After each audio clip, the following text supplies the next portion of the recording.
तो गाइस कैसे हम सब लोग रीइंकार्नेशंस के एपिसोड 24 के साथ हाजिर हो। तो लास्ट एपिसोड के एंड पे हमने देखा था यंग मास्टर लिन फेंग अपने पास से नीडल्स निकालता है और नीडल्स के साथ ही हमारे लिंजुई के ऊपर अटैक करने के लिए आगे बढ़ता है। वो नीडल्स को हमारे लिंजुई के ऊपर फेंक देता है और उसे कहता है देखते हैं कि अब तुम मेरे नीडल से कैसे बचकर दिखाते हो। अभी देखने वाले कहते हैं यंग मास्टर लिन फेंग तो यहाँ पर ब्लॉसम नीडल्स को यूज करने वाला है। लगता है कि लिंजुई अब नहीं बच पाएगा क्योंकि ब्लॉसम नीडल्स ये तो पॉइजन के साथ लेस होती है। अगर नीडल उसकी बॉडी के अंदर लगी तो वो नहीं बच पाएगा। तो हमारा लिंजुई अपने हाथ को सामने की तरफ करते हुए एनर्जी को रिलीज करता है और सामने एक शील्ड बना लेता है और उसकी नीडल्स को वहीं पर ब्लॉक कर लेता है और कहता है तुम तो सिर्फ एक कचरे हो। साथ ही वो उसमें से एक नीडल को पकड़ता है और उसे कहता है तो मैं तुम्हें यहाँ पर दिखाता हूँ कि नीडल्स को कैसे सही तरह से इस्तेमाल किया जाता है। वो उस नीडल को पकड़ने के बाद से सामने की तरफ थ्रो कर देता है। यंग मास्टर लिन फेंग जो कि भागता हुआ उसकी तरफ आगे बढ़ रहा था, वो नीडल सीधी उसके माथे के आर पार हो जाती है और इसके साथ ही वो वहीं पर ग्राउंड के ऊपर गिर जाता है और वहीं पर मर जाता है। बाकी सभी देखने वाले बहुत ज्यादा हैरान हो जाते हैं क्योंकि उन्हें लगा था कि ये लिन फेंग को यहाँ पर सभी लोगों के सामने नहीं मार पाएगा। लिंजुई ने सभी लोगों के सामने लिन फेंग को मार दिया है। लिन फेंग के मरने के बाद हमारा लिंजुई उसके पास उसकी रिंग भी ले लेता है। वो उसकी स्टोरेज रिंग को अपने पास उठा लेता है और उसे कहता है अब कि तुम यहाँ पर मार चुके हो तो तुम्हारा सब कुछ मेरा है। तो लिन फेंग के मरने के बाद उसके जो बचे कुछ गार्ड्स होते हैं वो भी उसके ऊपर अटैक करने के लिए आगे बढ़ते हैं और हमारे लिंजुई से कहते हैं तुम्हारी हिम्मत कैसी है हमारे लिंगटियान हाल के यंग मास्टर की जान लेने की। हमारा लिंगटियान हाल तुम्हारा दुश्मन है और तुम्हें नहीं छोड़ेंगे। और वो उसके ऊपर अटैक करने के लिए उसके करीब पहुंच रहे होते हैं। उसी वक्त हमारा लिन फेंग वहीं पर खड़े खड़े उस बारीक तलवार को निकाल लेता है। हमारा लिन उन दोनों से कहता है क्या तुम लोगों को वाकई में लगता है कि मैं तुम्हारे लिंगटियान हाल से डरता हूँ? मुझे तो बस यहाँ पर तुम्हारे खून के साथ अपने हाथों को गंदा नहीं करना। वो उसी बारीक तलवार को यूज करता है जो कि लड़कियों के लिए होती है। वो उसको यूज करते हुए उन दोनों के ऊपर अटैक करता है। उसी तलवार के साथ उन दोनों गार्ड्स को भी मार देता है। देखने वाले कहते हैं ये लड़का तो बहुत ज्यादा फास्ट है क्योंकि उन्होंने पहली बार इसको यहाँ पर तलवार यूज करते हुए देखा है। लिन वाकई में उस तलवार के साथ बहुत ज्यादा फास्ट रिएक्ट कर रहा होता है। उसके साथ लिन वहाँ पर जितने लोग होते हैं उन सभी से कहता है तो तुम में से कोई और यहाँ पर इस बात को ट्राई करना चाहता है क्या? तुम में से कोई और यहाँ पर मुझे मेरे पर इल्जाम लगाना चाहता है या फिर मुझे रोकना चाहता है? सभी में से कोई भी वहाँ पर कोई भी जवाब नहीं देता। वो सभी लोग चुपचाप वहाँ पर खड़े होते हैं। जो इन सभी लोगों से कहती है तो कंग्रेचुलेशन यंग मास्टर, तुमने यहाँ पर उस बीस्ट एग को हासिल कर लिया और साथ में इस ऑक्शन की सारी आइटम तुम्हारी हुई। इसी के साथ ही हम लोग ऑक्शन को खत्म करने वाले हैं। तो वहाँ पर ऑक्शन को खत्म कर दिया जाता है। वहाँ से बाहर आने के बाद यंग मास्टर की हमारे लिंजुई से कहता है ये लिंगटियान हाल वाले तुम्हारे खिलाफ कुछ ना कुछ जरूर करेंगे क्योंकि तुम्हारी मुश्किलात बहुत ज्यादा बढ़ने वाली है। तुमने उनके यंग मास्टर को मार दिया है। तुम वाकई में रेडी हो इन सभी से निमटने के लिए? इनसे कहता है मुझे इस बारे में बिल्कुल परेशान होने की जरूरत नहीं है। इन सभी को मैं बड़ी आसानी से संभाल सकता हूँ क्योंकि नाइट किंग सिटी में लॉर्ड काल अपनी कल्टीवेशन को छोड़कर निकलने वाले हैं। तो वो मुझसे मिलने के लिए आएंगे और साथ ही वही मेरी मदद करेंगे इन सभी मुश्किलात से निकलने में।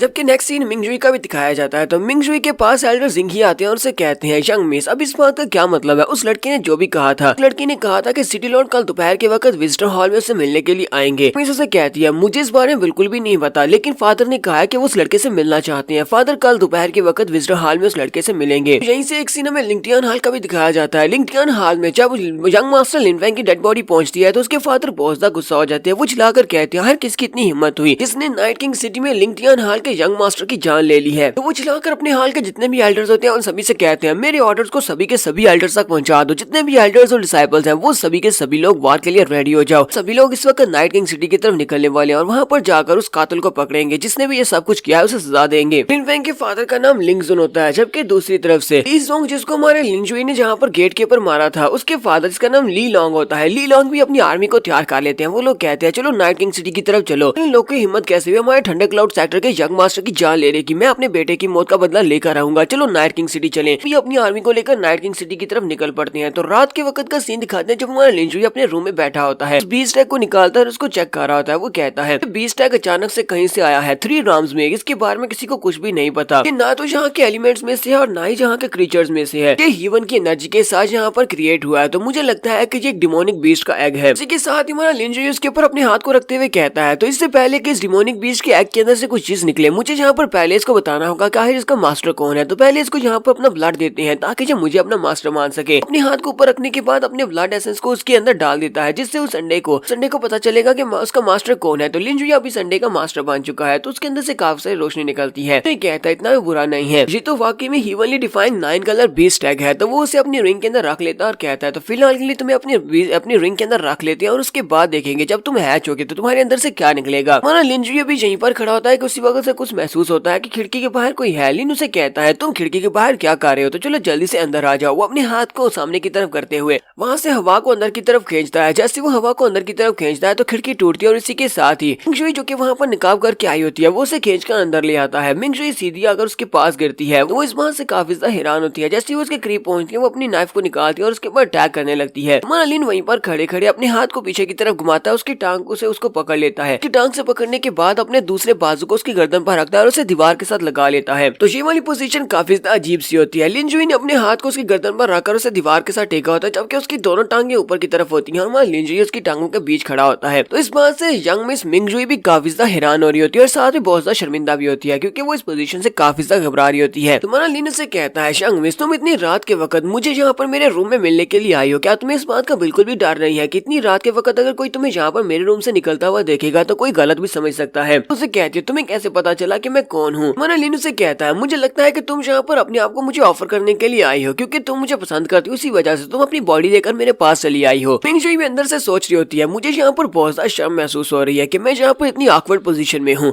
तो शुक्र है कि मेरा चेहरा यहाँ पर मास्क के साथ कवर है, वरना ये मेरे चेहरे को देख लेता कि ये किस तरह शर्म के मारे लाल होता जा रहा है। वो लिन से चिल्लाकर कहती है, मुझे जाने दो, मुझे यहाँ से जाना है। जबकि हमारा लिन उसके चेहरे के ऊपर से उसके नकाब को खींचकर हटा देता है, साथ ही वो पीछे की तरफ फट जाता है, जिससे मिंग जुई वहीं पर ग्राउंड के ऊपर गिर जाती है। तो लिन उसे कहता है, मुझे ये बताओ कि तुम इतनी रात के वक्त मेरे रूम में क्या कर रही हो? कहती है, मैं यहाँ पर यही चेक करने के लिए आई थी कि तुम कितने ज्यादा स्ट्रॉन्ग हो। असल में ये चेक करने के लिए आई थी कि लिंगटियन हाल के लोग, थंडर क्लाउड सेक्टर के लोग, वो तुम्हारे दुश्मन है। कहीं ऐसा ना हो कि वो तुम्हारे लिए मुश्किल क्रिएट करने के लिए रात के वक्त तुम्हारे पर अटैक करे। और साथ ही वो काफी ज्यादा ब्लश भी कर रही होती है और उसे कहती है, तुम तो काफी ज्यादा स्ट्रॉन्ग हो, मुझे नहीं लगता कि तुम्हें यहाँ पर किसी से डरने की जरूरत है। मरालिन वहीं पर कुर्सी के ऊपर बैठ जाता है और उसे कहता है, ये दोनों के दोनों क्लैन सेकंड रेट के क्लैन है और तुम्हें क्या लगता है कि मुझे इस तरह के सेकंड रेट के क्लैन के डरने से जरूरत है? क्योंकि तुम्हारा नाइट किंग सिटी मुझे इस सिचुएशन से निकलने में मदद करने वाला है, इसी वजह से मुझे इस बात का बिल्कुल भी डर नहीं है। मिंग जुई से कहती है, हमारा नाइट किंग सिटी तुम्हारी मदद क्यों करेगा? उसे कहता है, तुम इतनी रात के वक्त मुझे यहाँ पर देखने के लिए आई हो, तुम्हारा बहुत बहुत शुक्रिया, और मुझे लगता है कि अब तुम्हें यहाँ से चले जाना चाहिए, ऐसा ना हो कि तुम भी किसी किस्म की मुश्किल में पड़ जाओ। मिंग जुई से कहती है, मैं यहाँ पर तुम्हारा ख्याल रखने के लिए इतनी दूर से इतनी रात के वक्त आई हूँ और तुम यहाँ के मुझे इस तरह ट्रीट करने वाले हो, तुम मुझे यहाँ से भगाने की कोशिश कर रहे हो। तो लिन उसकी बात सुनने के बाद से कहता है, तुम्हारा बॉयफ्रेंड लिन फेंग मर चुका है और तुम्हें इस बात की बिल्कुल परवाह नहीं है, और जिस बंदे ने उसकी जान लिया तुम आधी रात के वक्त उससे मिलने के लिए आई हो। अब मैं इस बात को क्या समझूं कि इस बात का क्या मतलब है? मिंग जुई से कहती है, मैं तो उस बंदे को पसंद भी नहीं करती थी, फिर मैं उसके मरने पर इतना ज्यादा उदास क्यों होगी? मुझे उसके मरने से कोई भी फर्क नहीं पड़ता। इसके साथ ही हमारा लिन आगे बढ़ता है और उसके करीब पहुंच जाता है और उसे कहता है, तो फिर मुझे यहाँ पर सच्ची सच्ची बताओ कि तुम किसको पसंद करती हो? फिर तुमने यहाँ पर किसी और का नाम लिया तो मैं अभी यहाँ पर अपने रूम से तुम्हें बाहर निकाल दूंगा और तुम्हें यहाँ पर दूसरा मौका बिल्कुल भी नहीं मिलने वाला। इसलिए अगर बताओ कि अगर तुम मुझे पसंद करती हो तो अभी टाइम है, तो मुझे अभी बता दो। तो उसकी बात सुनने के बाद और भी ज्यादा ब्लश करना शुरू कर देती है। फिर साथ ही उसे कहती है, मैं जब भी तुम्हें यंग मिस लू के साथ देखती हूँ तो मेरा दिल बहुत ज्यादा अजीब से हरकत करना शुरू कर देता है, मैं बहुत ज्यादा जेलस हो जाती हूँ। इसी वजह से मैं यहाँ पर तुम्हें देखने के लिए आई थी, मैं डायरेक्टली तुमसे ये बात नहीं कह सकती। उसे कहती है, अच्छा ठीक है, फिर मैं तुम्हें बताती हूँ, जिस बंदे को मैं पसंद करती हूँ वो तुम हो सकते हो, वो तुम हो। मार्लिन वहीं पर उसको उठा लेता है और उसे कहता है, अच्छा ठीक है, अब तुमने जब कह ही दिया है कि तुम मुझे लाइक करती हो तो क्यों ना आज रात तुम मेरे साथ यहीं पर रुक जाओ, हम दोनों एक ही साथ सोते हैं। वो उसे उठाकर बिस्तर के ऊपर ले जाता है। वो उसे कहती है, क्या ये सब कुछ ज्यादा जल्दी नहीं हो रहा? मार्लिन उसे उठाकर बेड के ऊपर लिटा देता है। तो बेड के ऊपर लिटाने के बाद साथ ही वो खुद भी बिस्तर के ऊपर आ जाता है। तो प्रिंसेस वहाँ पर नीचे लेटी होती है और वो बहुत ज्यादा ब्लश कर रही होती है और साथ ही वो सोच रही होती है, लगता है कि मैंने जिस बॉडी को यहाँ पर 20 साल तक चेरिश करके रखा, जिस बॉडी को मैंने 20 साल तक बचा कर रखा, आज वो फाइनली यूज होने वाली है। पर इस बात से मैं बहुत ज्यादा नर्वस हूँ, पता नहीं आगे क्या होने वाला है। तो जब वो वहाँ पर अपनी आंखें बंद कर लेती है और उसे लगता है कि अब यहाँ पर कुछ होने वाला है, उसी वक्त उसे खराटू की आवाज आती है। हमारा लिन जुई वहीं पर साइड के ऊपर जाकर लेट जाता है और वहीं पर सो जाता है। इस बात से वो बहुत ज्यादा हैरान होती है। वो उठकर बैठती है और कहती है, ये क्या, ये बंदा तो यहाँ पर सो गया। साथ ही मिंग जुई वहीं पर लेट जाती है और उसी को देख देख कर सोच रही होती है। वो कहती है, इस लड़के की बैकग्राउंड क्या है? एक खूबसूरत लड़की इसके बगल में जहाँ पर लेटी हुई हूँ, लेकिन ये लड़का इतने आराम के साथ यहाँ पर कैसे सो सकता है? इसे पता भी था कि मैं इसके ऊपर अटैक करने के लिए आई हूँ। मतलब यह है कि इसे अपनी पावर्स के ऊपर इतना ज्यादा भरोसा है कि कोई भी इसको रात के वक्त सोते हुए इसके ऊपर अटैक करके इसको नहीं मार सकता। इसी वजह से ये इतने आराम से मेरे पास ही सो रहा है। प्रिंसेस मिंग जुई को वहीं पर नींद आ जाती है। तो नेक्स्ट सीन हमें सुबह का दिखाया जाता है। सुबह के वक्त जब हमारा लिन उठता है, जैसे ही वो उठता है तो उसके सामने मिंग जुई होती है। मिंग जुई के चेहरे के एक्सप्रेशन अब पहले से काफी ज्यादा बदल चुके हैं, जैसे कि उसे भी इससे प्यार हो चुका है। हमारा लिन उठते साथ ही सबसे पहले तो उसकी तारीफ करता है। वो उसे कहता है, तुम तो वाकई में नाइट किंग सिटी की खूबसूरत लड़की होने के लायक हो,